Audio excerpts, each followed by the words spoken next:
কালকে শুনতে পাবেন ইয়াসিন ভাই না হলে মুমতাজ জেলের কুঠরিতে বসে আছে। আমি একদিন জলসা করে শুক্রবার মাদ্রাসায় ছুটি, আমি আমার গিন্নিকে বললাম ফজরের পরে আমাকে 11টা পর্যন্ত উঠাবেন, আমি গোসল করে মসজিদ যাব।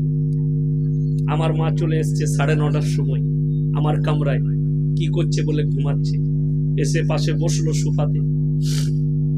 আমার ঘুম ভাঙলো, কি হয়েছে বললে, বাবা তুমি সাবধানে কথা বলবে, লোকে বলছে তোমাকে অ্যারেস্ট করে নিতে পারে, তুমি খুব কড়া বক্তব্য দাও। আমি বললাম, মা এই দেশকে স্বাধীন করার জন্য 56,000 আলেম গর্দন দিয়েছে, কত উলামার শহীদ হয়েছেন, কত মুসলমান দেশকে স্বাধীন করার জন্য। আল্লাহর নবী সাহাবীরা, হযরতে বিলাল, হযরতে আম্মার ইবনে ইয়াসির, তার মা হযরতে উমরে ফারুককে ফজরের নামাজে ভুজালি মারা হয়েছে, বেঈমান কাফেররা ভুজালি মেরেছে। তোমার একটা ছেলে কুরবানি করে দাও, আমি বেঈমান কাফেরের কাছে মাথা নত করতে পারবো না। আপনারা দোয়া রাখবেন, আমার যদি মৃত্যু চলে আসে আল্লাহর কসম বেঈমানের কাছে গর্দন যেন না ঝুঁকি। আমি যদি জেলের কুঠরিতে যাই এটা বিশ্বাস রাখি, ইয়াসিন ধর্ষণ করে যায়নি, ইয়াসিন ব্যভিচার করে যায়নি, ইয়াসিন গুলি চালিয়ে যায়নি, কোরআনের জন্য আর ইসলামের জন্য আর আপনাদের মহব্বতে জেলের কুঠরিতে গেছি, এতে আমার গর্ব, এটা আমার কোনো লজ্জার বিষয় নয়। জোরে বলুন সুবহানাল্লাহ। আপনারা হাত তুলে বলুন কে কে নিজের মালের বরকত চান, হাত তুলেন তো ইনশাআল্লাহ দেখি, হাত তুলে জোরে বলুন ইনশাআল্লাহ। যদি নিজের মালের বরকত চান, তিনটে কথার উপর আমল করব, সকলে জোরে বলুন ইনশাআল্লাহ। কি কি শুনেলেন? ওয়া আতিদাল কুরবা হাক্কাহু ওয়াল মিসকিন ওয়া ইবনাস সাবিলি ওয়া লা তুবাদদির তাবদীরা ইন্নাল মুবাদদিরিনা কানু ইখওয়ানাশ শায়াতিন ওয়া কানাশ শাইতানু লিরাব্বিহি কাফুরা। হে আমার বিশ্ব নবী, 1 নম্বর যাদিকে মাল দিয়েছি তোমরা কাছের গরিবের পেছনে খরচ করবে, জোরে বলুন সুবহানাল্লাহ। 2 নম্বর, এতিম আর মিসকিন কোথায় আছে তাদের পেছনে খরচ করবে, জোরে বলুন সুবহানাল্লাহ।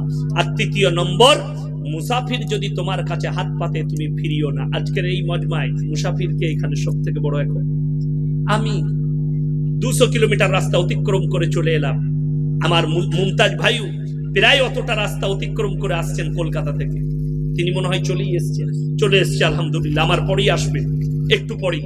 আমার মুসলমান ভাই, আমরা মুসাফির মানুষ, এই 3 জনের কাছে যারা 3 জনের খেয়াল রাখবে আল্লাহ তাদের মালে বরকত দেবে, জোরে বলুন সুবহানাল্লাহ। এই বেনদ্দাহার মুসলমান যুবক যুবতী দিকে বলে যায়, আমার ভাই দিকে যারা ইনকাম করেন বলে যায়, ইন্নাল মুবাদদিরিনা কানু ইখওয়ানাশ শায়াতিন ওয়া কানাশ শাইতানু লিরাব্বিহি কাফুরা। হে আমার মুসলমান ভাইরা, অপব্যয় করলে আল্লাহ তাআলা বললেন যারা অপব্যয় করে তারা হচ্ছে শয়তানের ভাই, কেউ অপব্যয় করবেন না, জোরে বলুন ইনশাআল্লাহ। অপব্যয় কি? আপনার পয়সাটা আপনি হারাম পথে খরচ করেছেন, গানে বাজনায়, ব্যভিচারে, মদেতে, জুয়াতে, সুদেতে, অপবিত্র কাজে আপনি পয়সাটাকে ব্যবহার করেছেন, তারা হচ্ছে শয়তানের ভাই।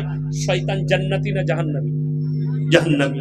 আমার মুসলমান ভাই, আপনি আমি সকলকে আল্লাহ যেন জান্নাতবাসী করে, জোরে বলুন আল্লাহুম্মা আমিন। এবং নিজেদেরকে শিরক থেকে বাঁচাবেন, জোরে বলুন ইনশাআল্লাহ। আমার মুসলমান ভাই, আমি আপনাদের কাছে 5 জন আল্লাহর বান্দা দেখতে চাই, যে 5 জন ভাই কে কে আছেন 25,000 করে টাকা দিবেন এই তালবিলিমদের লেগে, এতিমদের লেগে। নবীজি বলেছেন যাকিরা গচ্ছিত সম্পদ, কিয়ামতের দিনে মানুষ কাঁদবে, আমি যদি আরো কিছু টাকা দিতাম আমার জন্য মঙ্গল হতো। আমার মুসলমান ভাই, আমি 5 জন ভাই। 1 নম্বর, 25,000 টাকা আল্লাহর বান্দা কে আছে? আমি 5টা। আউয়াল ভাই অনেক টাকা আপনাদের কাছে নিয়েছে, আমি একজন মুসাফির, উনিও মুসাফির।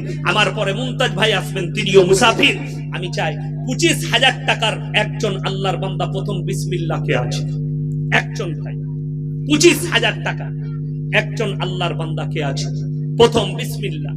এই আল্লাহ দ্বীনের খাতিরে, কোরআনের মহব্বতে একজন ভাই কে আছে? 25,000 টাকা দিবেন একজন আল্লাহর বান্দা। আমি দেখতে চাই কোরআনের মহব্বতে, পরকালের মহব্বতে। আজকে মারা যাবেন, কালকে চলে যাবে, 2 দিন হয়ে যাবে। এই সাদকায়ে জারিয়া কিয়ামত পর্যন্ত আপনি নেকি পেতে থাকবেন, মরে যাওয়ার পরেও আপনার কবরে নেকি